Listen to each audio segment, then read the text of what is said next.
Hogwarts Legacy has officially confirmed the name, house, and a brief background on 4 of our professors. We have Abraham Ronan, our Charms Professor of Slytherin House. Shall we begin?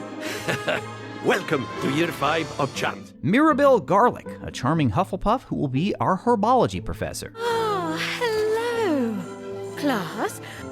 Please welcome the newest rose in our garden. Dinah Hecat, our Ravenclaw Defense Against the Dark Arts Professor. The best way to practice is by dueling. We'll start with you two. And Aesop Sharp, the grizzled former Auror, who will be our Potions Master and is also a Slytherin. Potions is one of the most challenging and hazardous subjects taught at this school. Don't worry, my fellow Gryffindors, I'm sure our day will come soon enough. Oh no. Okay, relax.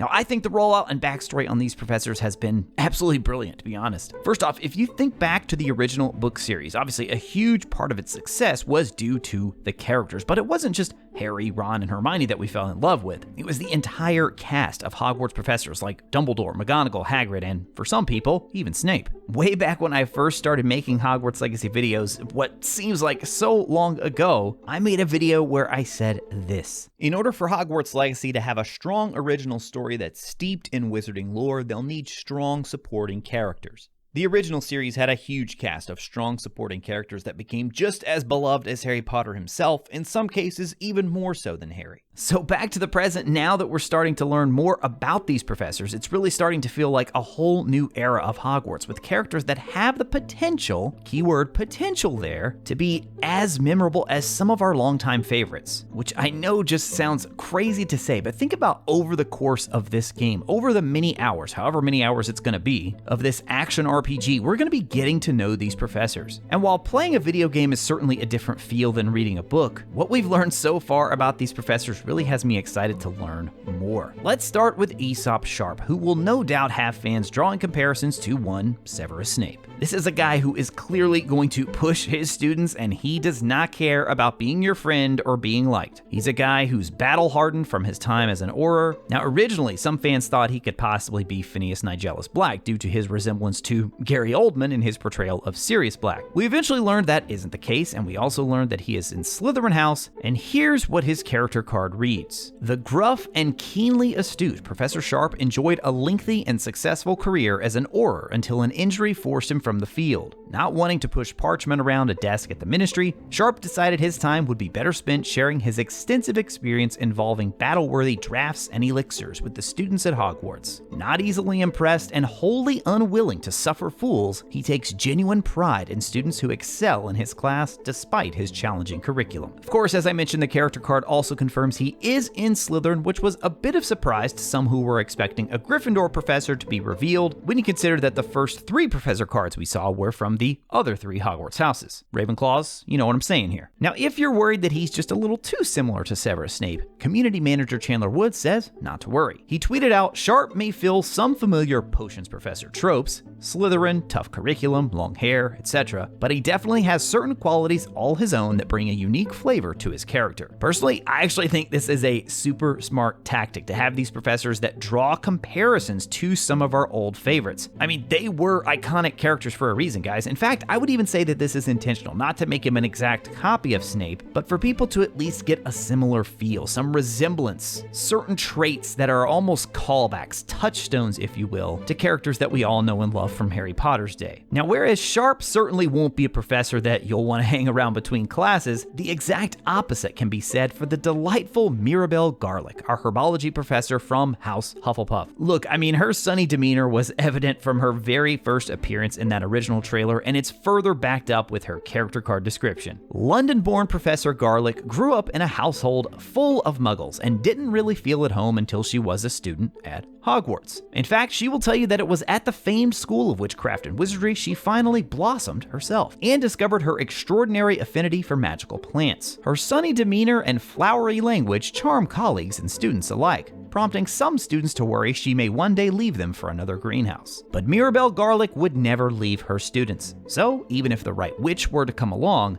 she'd simply have to love Hogwarts as much as Mirabelle does. Now, the fact that she's Muggle-born could set up a very interesting relationship with one Phineas Nigellus Black if he is indeed our headmaster, as many are expecting. Black, of course, held to the views of Salazar Slytherin that magic should only be taught to magical families. Up next, we have our charms professor, Abraham Ronan, and something just tells me that after playing the game, he's highly likely to be a fan favorite. Like Garlic, he seems to have a fun-loving personality. I mean, his card even mentions how much he values friendship with his students. Jovial and lighthearted with a perpetual twinkle in his eye, Professor Ronan considers his students' friendships and extracurricular activities to be just as important as the subject of charms itself. In response to having been tutored by a rather austere father before and during his years at Hogwarts, he developed a passion for games of all forms, particularly gobstones. He allegedly met his wife during an especially lively gobstones tournament. To the delight of most of his students, his unorthodox teaching style often incorporates gameplay.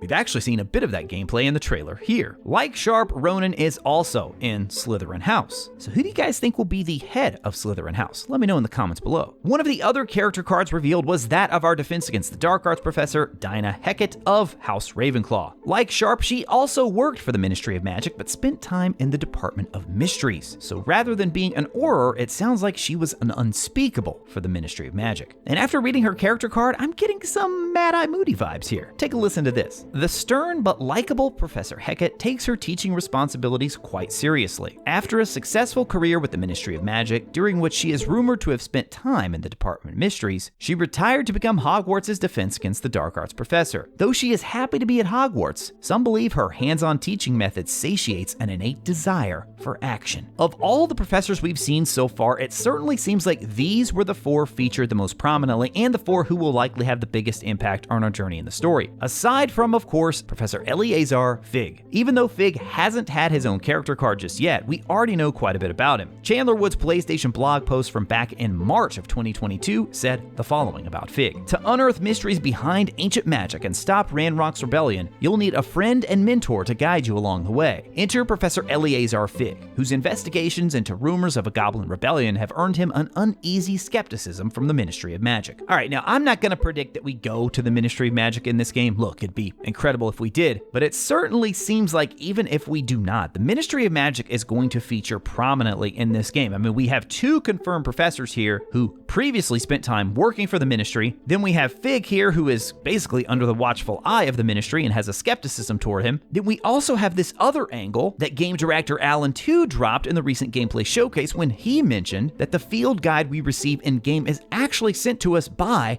the Ministry of Magic. So this whole angle with the Ministry of Magic is definitely something to keep an eye on leading up to the game, and then of course once we get the game in our hands and are able to play it as well. In terms of Fig's house and subject, we still don't know. Many have speculated ancient runes for his subject, but transfiguration is also a possibility as well. Muggle studies maybe, arithmancy, I feel like those are less likely. My money is still on ancient runes as being the most likely one, but we'll just have to wait and see. Now obviously we still need a Gryffindor professor somewhere in there because, after all, each house needs a head of house. Which actually, now that I think about it, is there like a prerequisite at Hogwarts or some rule left by the founders that there must be at least one staff member from each house at all times? I think there would have to be, right? So possible candidates for the Gryffindor professor include the aforementioned Professor Fig, the mother of Natsai Onai, who's been confirmed as our divination professor, and the yet to be confirmed but highly speculated Professor Weasley, who also has a good chance at being the deputy headmistress. McGonagall vibes? Anybody? So as for all the professors who have received highlights by the marketing team at Avalanche, so far we have Abraham Ronan, Dinah Hecat, Mirabelle Garlic, and now Aesop Sharp. And when they first started revealing these character cards, I was a little concerned we'd be getting too many story details, but I think they've honestly done a brilliant job with the reveals on these, and I'm left wondering, will we see any more? We also have seen character card profiles for the following students: Natsai Onai,